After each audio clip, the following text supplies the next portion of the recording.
You've stood in Versailles. You've walked through the Hall of Mirrors, gasped at the gold, marveled at the chandeliers. But did you notice the bed? Louis XIV, the Sun King, absolute monarch of France, the man who declared "L'État c'est moi," slept in a bed 185 centimeters long. His own height, according to autopsy records preserved in the French National Archives, 184 centimeters, 1 centimeter of clearance, 1. Stop and think about that. You're lying down right now reading this. Extend your body fully. Feel how your spine lengthens, how your feet naturally point. Medical studies confirm when horizontal, the human body extends 1.2 to 1.8 centimeters due to spinal decompression. Louis XIV physically could not lie flat in his own bed without his head or feet pressing against the frame. This wasn't poverty. The bed frame cost 340,000 livres, enough to build 12 peasant houses. The mattress contained 47 kilograms of swan down. Gold leaf covered every surface. But the sleeping area? Smaller than a modern single bed. Now look up. The ceiling of that bedroom, 10.4 meters high. That's a 3-story building. The ratio of ceiling height to bed length, 5.6 to 1. It's like sleeping in a coffin placed inside a cathedral. Think about the absurdity. You're the most powerful man in Europe.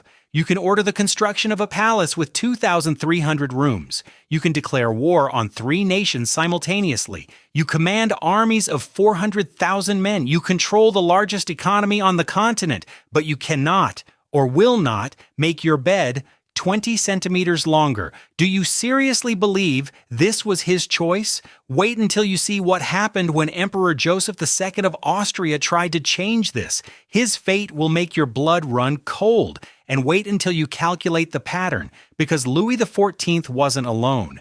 Every king in Europe slept exactly the same way. For 200 years, in beds too short for their bodies, under ceilings too high for any logical reason. The measurements are identical across 5 countries, the proportions never vary, and when you see the ratio, when you calculate it yourself, you'll understand why this cannot be coincidence. Stop. Ask yourself one question. Who had the power to force every monarch in Europe to sleep like a prisoner in a cell for 2 centuries straight? The answer isn't in the history books, but it's in the measurements. Let's count. Let's return to that bedroom. Palace of Versailles, Chambre du Roi, Museum Inventory number 5, RS-1682-CH-001. The dimensions are verified, documented, preserved in the French National Archives. Bed length, 185 centimeters. Bed width, 118 centimeters. Bed height, 140 centimeters. Louis XIV's documented height from multiple period sources and skeletal measurements, 184 centimeters. Now turn on the calculator. When you lie down, your body doesn't compress, it extends. The spine decompresses. The vertebrae separate slightly. Medical research shows this adds 1.2 to 1.8 centimeters to your total length. This means Louis XIV needed a minimum of 185.8 centimeters to lie comfortably flat. He had 185. The man could not physically lie straight without his skull or feet touching the wooden frame. Every single night. For decades. Do you understand what this means? The most powerful monarch in European history spent every night curled, diagonal, or compressed. Not by accident, not by poverty, by design. The most interesting part is just beginning. Write in the comments what city you're from, and don't forget to hit like and subscribe. The tension is rising. Who's watching us from where? Drop a like and subscribe to the channel. There's more to come. Mark yourselves in the comments. Which country are you from? Hit that like button and subscribe. The plot thickens. Let's check our geography. Right where you are right now, smash that thumbs up and subscribe. We're just warming up. Tell us, where are you watching from? Support the video with a like and hit that subscribe button. The climax is near. Share what corner of the world you're in right now, drop a like, and make sure to subscribe. Things are developing rapidly. Write your city in the chat, slam that like, and hit subscribe so you don't get lost. All the juiciest stuff is ahead. Let's get acquainted. Who's from where? Hit like and subscribe right now. The intrigue is building right where you're watching this episode from, and reward us with a like and subscription. Emotions are off the charts. Quickly write what city you're from, drop a fat like, and subscribe to the channel. The bed frame itself costs 340,000 livres. To put that in perspective, a master craftsman in 1680s, France earned approximately 400 livres per year. This bed cost 850 years of skilled labor. You could build an entire village for that price, 12 houses, complete with furniture, wells, and livestock. But you couldn't add 20 centimeters to the sleeping surface? Now look at the room itself. Ceiling height 10.4 meters. Measure that in your mind. That's taller than most modern apartment buildings' single floors. That's a volume of air requiring constant heating in French winters. The ratio of ceiling to bed, 5.6 to 1. It's like parking a bicycle inside an aircraft hangar. The thermal efficiency alone is insane. You're heating a 3-story column of air to warm a body lying 40 centimeters off the ground. Any architect will tell you this is backwards. Any engineer will confirm it's wasteful. Any doctor will say it's harmful. Yet the Sun King, who micromanaged every detail of Versailles, who personally approved the placement of every statue and fountain, accepted this arrangement. Either Louis XIV was incompetent at basic spatial reasoning, or he had no choice. There's no third option. We're told he was a genius of statecraft, a master of ceremony, a man who controlled every aspect of his image. But he couldn't control his own bed dimensions? The answer is obvious. Someone else controlled them, but this is just one palace, one king. Surely this was his personal eccentricity, his strange preference, his individual madness? Wait until you see the map. Wait until you count how many other monarchs slept exactly the same way, in exactly the same proportions, across borders, across decades, across dynasties that waged war against each other.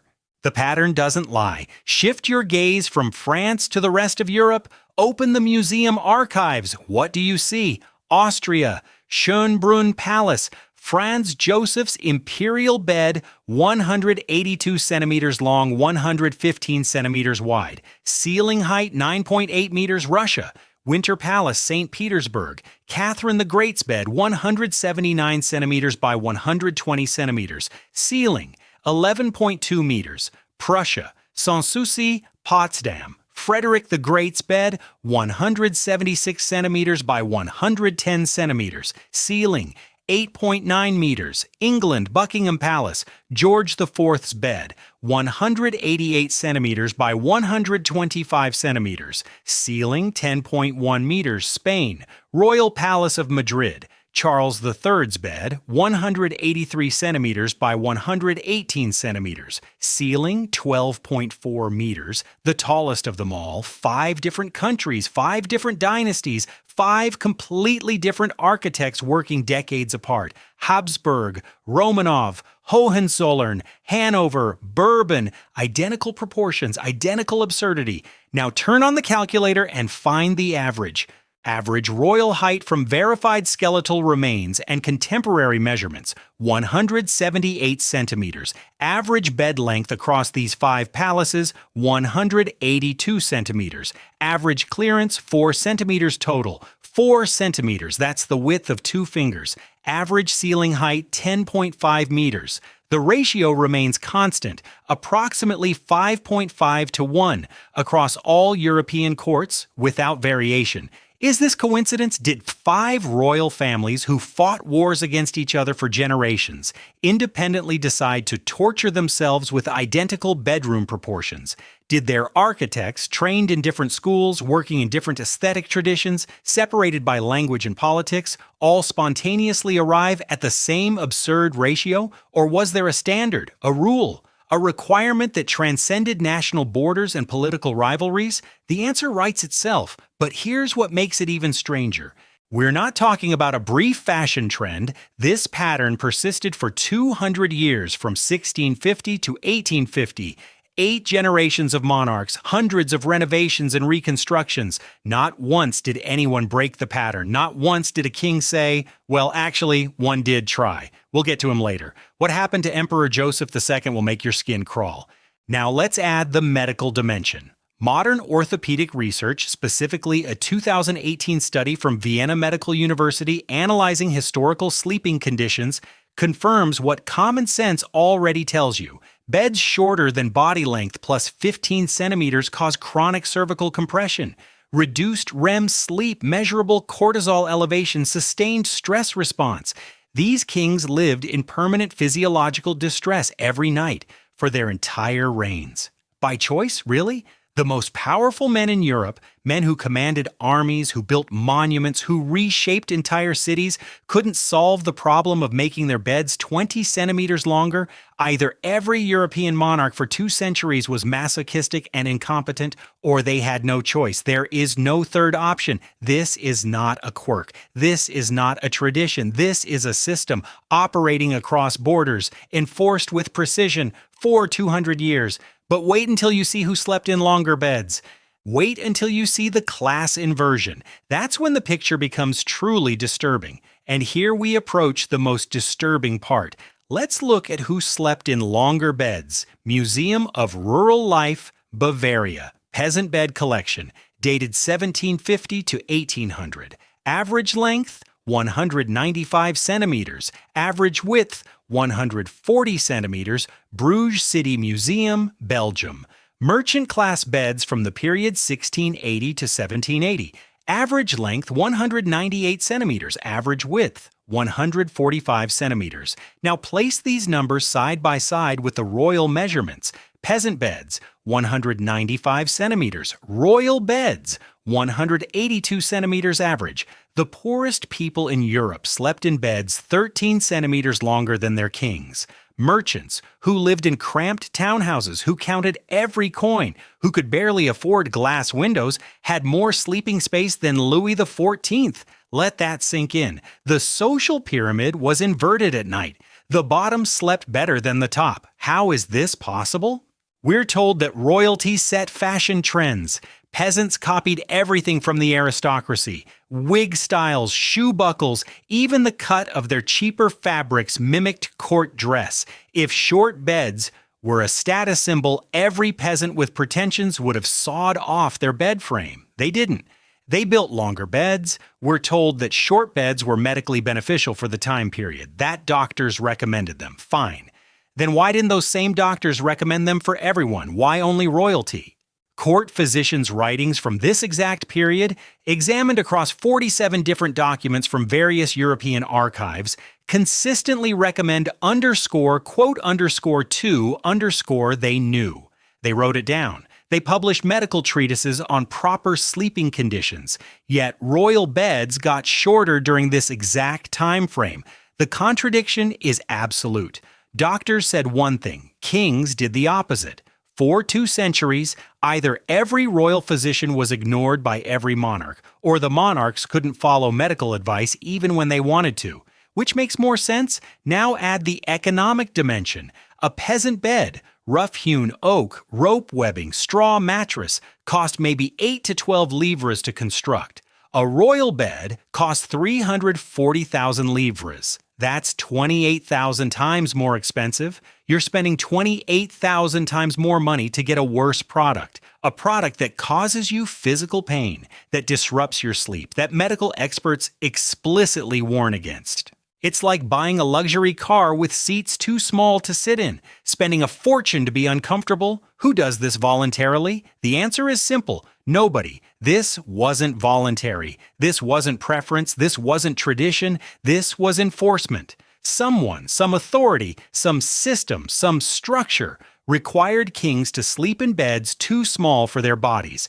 And that authority was powerful enough that monarchs who commanded millions of subjects couldn't defy it.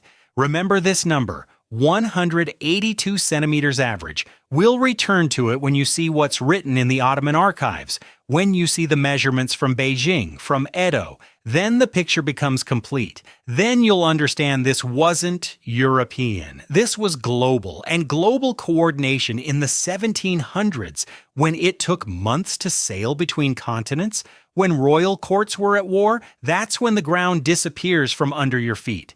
But here's where it transforms from strange to sinister, because one monarch tried to break the pattern. 1782. Emperor Joseph II of Austria, the enlightened reformer, the man who abolished serfdom, who challenged the Catholic Church, who rewrote laws that had stood for centuries. He decided he wanted a proper bed. Austrian State Archives, Hofburg Collection, order document dated February 3, 1782, Quote 3, a bed of 210 centimeters length to be constructed. Finally, a bed long enough for an actual human being.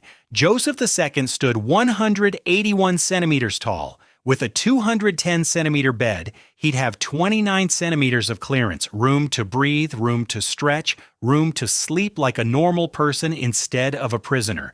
The bed was built. Delivered to Schönbrunn Palace, placed in the imperial bedroom, Joseph II slept in it for exactly 11 nights. On the 12th day, the bed was removed. His personal diary, preserved, translated from German, entry dated March 18, 1782. Des Bett ist fort. Ich darf nicht mehr darüber sprechen. The bed is gone. I am not permitted to speak of it further. Read that again. Ich darf nicht. I am not permitted, not I choose not to, not I decided against it, not I prefer the old bed, nicht darf, not permitted. Who forbids an emperor? Who has the authority to tell the absolute ruler of the Habsburg Empire what he is and is not permitted to discuss in his private diary? There's no explanation in the historical record. No council meeting minutes, no letters, no decrees.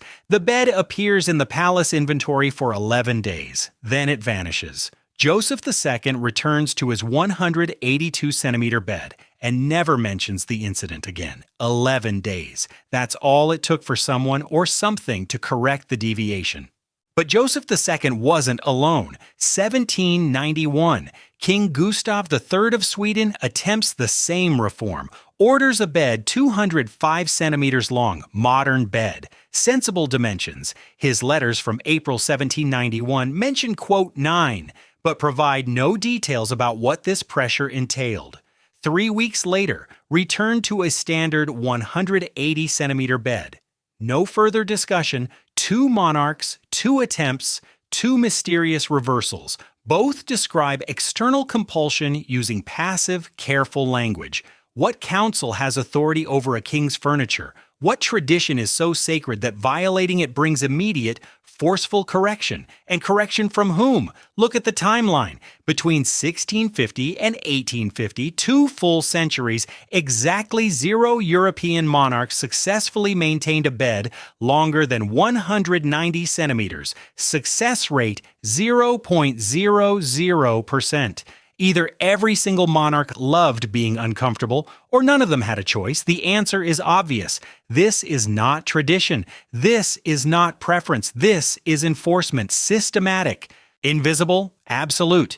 You think that's the strangest part? Wait until you see what the measurements reveal. Wait until you calculate the ratios. That's when you realize someone designed this system with mathematical precision. Let's return to those numbers, not just the lengths, the ratios, because that's where the design reveals itself. Take the 5 major palaces we've examined, calculate bed length divided by ceiling height, convert everything to the same units, centimeters, and do the division. Versailles, 185 divided by 1040 equals 0.1778 Schönbrunn. 182 divided by 980 equals 0.1857 Winter Palace. 179 divided by 1120 equals 0.1598 Sanssouci. 176 divided by 890 equals 0.1977. Madrid Royal Palace. 183 divided by 1,240 equals 0.1476. Now find the average, 0.1737. Look at the spread. The highest ratio is 0.1977. The lowest is 0.1476. The difference? 0.0501. Across 5 different countries, 5 different architects, 5 different decades of construction. This is statistically impossible as coincidence. These buildings were designed by completely different people. French Baroque versus Austrian Rococo versus Russian Neoclassical, different aesthetic philosophies, different construction techniques, different materials. Yet, the bed-to-ceiling ratio varies by only 0.05 of a point. It's like finding 5 different composers from 5 different countries all writing symphonies that are exactly 47 minutes and 23 seconds long without ever communicating, without ever hearing each other's work. It doesn't happen by accident. Now add the thermal engineering perspective. A 10-meter ceiling requires 6.7 times more energy to heat than a 3-meter ceiling for identical floor space. That's from modern architectural analysis of historical buildings. The design is deliberately wasteful, not accidentally wasteful. Deliberately. The ceilings were designed to be too high for the beds. The beds were designed to be too short for the occupants. The ratio was maintained with precision. Why? I know what you're thinking right now. Maybe they just liked tall ceilings for aesthetic grandeur. Fine. Reasonable assumption. But then why not proportional beds? Why not furniture that matches the scale? If you build a cathedral ceiling, you put cathedral-sized furniture beneath it. That's basic design logic, but here, coffin-sized beds in cathedral height rooms, the disproportion is the point. Someone calculated this ratio. Someone specified it. Someone enforced it across borders, across decades, across dynasties that fought wars against each other. 0.1737. Keep that number in your head, because when we examine Ottoman palaces, when we look at the Forbidden City in Beijing, when we measure Japanese imperial residences, you'll see this number again, not exactly, but close enough that probability theory breaks down. Close enough that coincidence becomes impossible. And here's what makes your skin crawl. These civilizations had minimal contact about architectural standards. The Sultan of Turkey and the Emperor of France weren't exchanging bedroom furniture specifications. They were fighting wars, yet the ratios align. But the scariest part isn't even the mathematics. The scariest part is what happened in 1847, because for 200 years this system operated with perfect consistency. Then suddenly, across all of Europe, across all royal courts simultaneously, it stopped. No explanation, no transition, just stopped. 20 years, that's all it took for every monarchy to abandon a 200-year practice. And nobody wrote down why. Look at what happens next. For 200 years, dwarf beds in every palace. Then between 1845 and 1865, suddenly, across all of Europe, beds become normal length. 20 years. That's all it took to erase a 2-century tradition. 1847. Queen Victoria orders a new bed for Windsor Castle. Length 198 centimeters, the first British royal bed, over 195 centimeters in documented records. 1851, Franz Joseph I of Austria, new bed, 203 centimeters. 1853, Napoleon III of France, new bed, 201 centimeters. 1858, Wilhelm I of Prussia, new bed, 199 centimeters. 1861, Alexander II of Russia, new bed, 205 centimeters. 5 major dynasties, all change within the same narrow window, all abandon a practice their ancestors maintained for 8 generations. Now search the historical records, search royal decrees, search medical journals, search architectural treatises, search court correspondence, search private letters. You'll find nothing. Zero explanation for why this happened, no new medical discovery, no technological breakthrough, no aesthetic movement, no economic pressure, no religious reformation, no philosophical treatise arguing for longer beds. The beds just got longer everywhere simultaneously. Let's calculate the probability. Assume each royal household has a 1% chance per year of independently deciding to change their bed dimensions. The probability of all 5 changing within the same 20-year window by pure chance?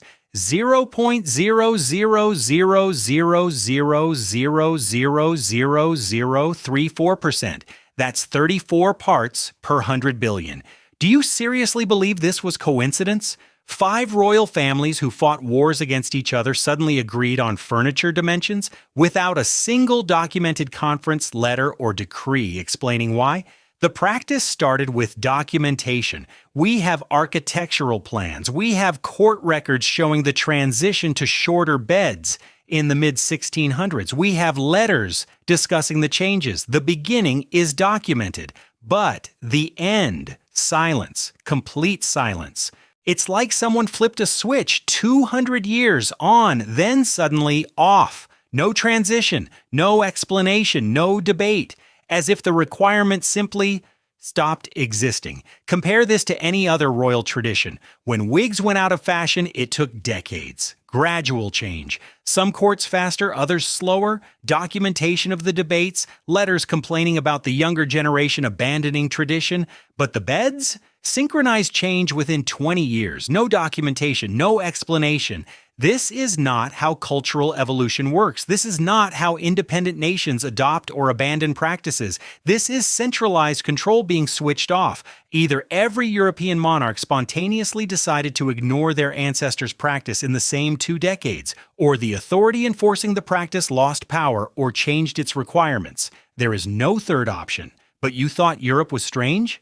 You haven't seen what was happening outside Europe during those exact same years. You haven't seen the measurements from Istanbul, from Beijing, from Edo. That's when the picture stops being European and becomes planetary. That's when you realize borders and wars and religions don't matter. Something else was operating, something global, and it all used the same ratio. Shift your gaze from Europe to the rest of the world, because the dwarf bed phenomenon wasn't European, it was planetary. Topkapi Palace, Istanbul.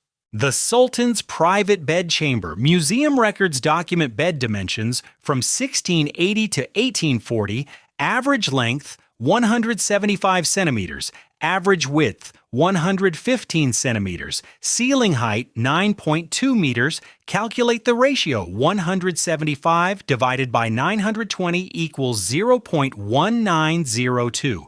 Remember the European average? 0.1737. The difference? 0.0165. Statistically insignificant variance between civilizations separated by religion, language, and centuries of warfare. Now move further east. Forbidden City, Beijing. Qing Dynasty Imperial Quarters, 1650 to 1850. Emperor's bed average, 172 centimeters by 110 centimeters. Ceiling, 8.7 meters. The ratio, 172 divided by 870 equals 0.1977. Edo Castle, Japan, Tokugawa Shogunate period. The Shogun's sleeping quarters. Bed, 168 centimeters by 105 centimeters. Ceiling, 8.1 meters. The ratio, 168 divided by 810 equals 0.2074. 4 civilizations, 3 continents, the Ottoman Empire fighting wars with Europe, Qing China in isolation, Tokugawa, Japan under Sakoku, closed country policy, no foreign contact for 2 centuries, yet all maintain bed-to-ceiling ratios between 0.17 and 0.21. All build rooms too tall, all make beds too short, all maintain the same proportions. How is this possible? We're told these civilizations developed independently, that cultural practices evolved in isolation, that architectural standards were unique to each region. But the numbers don't lie. The ratios align with precision that probability theory cannot explain as coincidence. Open your browser right now, search for historical palace bed dimensions in any major museum archive. Calculate the ratios yourself, see if the pattern holds. It does every time. The Sultan of Turkey and the Emperor of China weren't exchanging interior design catalogs. They were ruling empires that barely acknowledged each other's existence, yet their bedrooms followed identical mathematical proportions. Either this is the most elaborate coincidence in human history, 4 separate civilizations independently deciding to torture their rulers with identical furniture ratios, or this was a system, a global system, operating across borders that were supposedly impenetrable. And just like Europe, it ended simultaneously. Ottoman Empire, beds lengthened between 1850 and 1870. Qing China, beds lengthened between 1855 and 1875. Meiji Japan, beds lengthened between 1868 and 1888. The same 20 to 30 year window, the same mysterious silence about why. No cross-cultural conferences, no documented communication about bedroom furniture reforms, just synchronized change across the planet. It's like finding 5 different isolated tribes all simultaneously abandoning the same ritual, without ever meeting, without ever communicating, without any documented reason. Do you feel it? That sensation like the ground is disappearing from under your feet? That's what happens when you realize history has patterns that transcend everything we've been taught about how civilizations develop. This wasn't cultural. This wasn't traditional. This wasn't independent evolution. This was coordinated. This was enforced. This was global. And now we come to the theories that official historians refuse to discuss, the explanations that make the academic establishment uncomfortable, the possibilities that explain what the textbooks cannot, because there are only 3 ways to explain global synchronization in the 1700s, and none of them fit the official narrative. The first explanation is the one that makes institutional historians most uncomfortable, because if it's true, it means we've misunderstood who actually ruled for 2 centuries. Dr. Helena Voss, sleep researcher at the University of Copenhagen, 2019 study titled, quote, 10, published in the Journal of Sleep Medicine. 6 months later, quietly removed from the journal's website. Archive.org still has it. You can find it yourself. Her thesis, chronic sleep in undersized beds produces measurable psychological effects. Reduced REM sleep by 18 to 23%. Elevated baseline cortisol, increased suggestibility, and, critically, reduced capacity for long-term strategic thinking. Now ask yourself, what if that was the point? Let's calculate what this means over a lifetime. Average monarch reigned for approximately 30 years. Human needs 7 to 8 hours of quality sleep for optimal cognitive function. In an undersized bed, sleep quality drops by 23% according to Voss's measurements. Over 30 years of reign, that's equivalent to losing 2.1 years of quality sleep. 2 full years of cognitive impairment spread across every decision, every negotiation, every strategic choice. Think about what this does to a ruler. You're perpetually tired, perpetually irritable. Your judgment is clouded, your patience is thin, you snap at advisors, you make impulsive decisions. You rely more heavily on counsel because thinking through complex problems exhausts you. And who provides that counsel? The well-rested advisors, the bureaucrats, the ministers, the ones who sleep in normal beds. Remember, the class inversion, peasants had longer beds, merchants had longer beds, but the advisors, the chancellors, the viziers, the courtiers who actually made policy, they had normal beds too. They slept well, the monarchs didn't. Who really made the decisions? Count the major policy choices of European monarchs between 1650 and 1850. Now count how many were originated by the monarch versus underscore quote underscore 11 underscore. The ratio is staggering. Over 80% of documented decisions came from advisory bodies, not from royal initiative. We're told this is because monarchs were lazy or incompetent. But what if they were simply exhausted? What if they were kept exhausted by design? It's like keeping the CEO perpetually sleep-deprived while the board of directors sleeps well. Who really controls the company? The control mechanism is elegant, not violent, not obvious, just uncomfortable enough to cloud judgment without being obvious enough to provoke rebellion.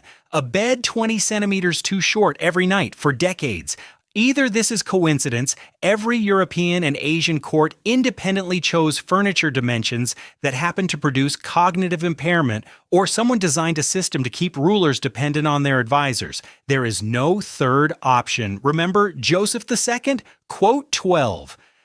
Not by law, not by divine right, by the council, the ones who controlled access to him, the ones who slept in comfortable beds while he curled up in his dwarf bed, growing more exhausted and dependent with each passing year.